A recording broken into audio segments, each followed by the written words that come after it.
Hello, you're watching ITU Telecom TV. I'm talking with Vincenzo Nesci, who is Alcatel-Lucent's president for the Middle East and Africa regions. Vincenzo, welcome. It's been said for a long time, and one of the main themes of this conference here at ITU Telecom in Cairo is that Africa is a continent on the move, and so it seems to be. But why has it taken such a very long time to get it moving? It's very simple. I would say that for many years in Africa we spoke about change and the need for a change. In the last 10 years we have finally witnessed this change. For people of our generation, we all remember what a tragedy was to place an international call from an African capital to our headquarters in Europe.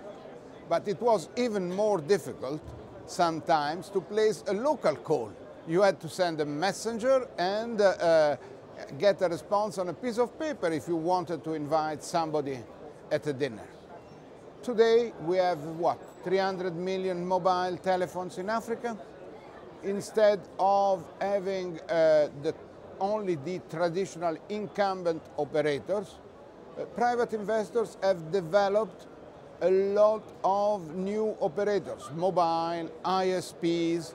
We are witnessing already new technologies entering Africa with local investors and with the contribution of direct foreign investments. I'm thinking to the technology of WiMAX, which is the technology current, which is starting now to be deployed. And that's really the response to what we discussed for many years, saying a changement is needed. Today the change is there. For many years in these fora, in these international meetings, we were discussing of submarine cables, the need for submarine cables to connect Africa to the rest of the world. Today we have a lot. We finally have cables going around Africa and bringing Africa in connection to the world and the world information reaching Africa. We have also a lot of new projects because with the development of the broadband for all, shared access to broadband, with a lot of more people having the possibility of utilizing point of access, the traffic is growing, so there is a much bigger demand for transmission.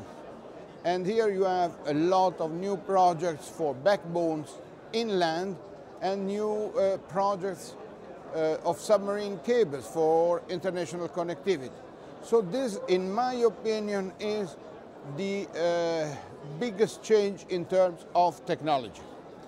This big change in terms of technology brought also to something else, which is the development of local capabilities.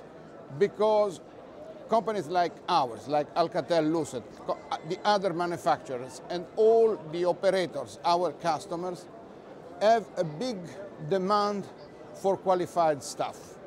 And so we, in cooperation with the local institutions, with universities, with training centers, we have and we are training a lot of people. And we are finally offering to these young, brilliant people the possibility to have a job, a qualified job, a well-remunerated job, being part of an international context. In addition, of course, to the technological basis for this change, what about the politics and the economic stability that has changed greatly across much of Africa? What kind of a difference has that made? What you mentioned are the prerequisites, really, for attracting foreign investments in Africa, in the countries on our continent. Because people will invest if the rules of the game are clear, if the regulators are establishing the rules and they are not changing them according to the wind and the stream and so on. And then you need, of course, also the possibility of defining your the framework where you work, the political stability, something which will give to the investors, to the banks, a certain level of reliability for an investment, because making an investment in mobile telephony in a country which is practically under fire every day is not certainly something which big companies would like to see. So political stability is certainly another prerequisite, but we don't have to forget that communication, telecommunication and ICT is also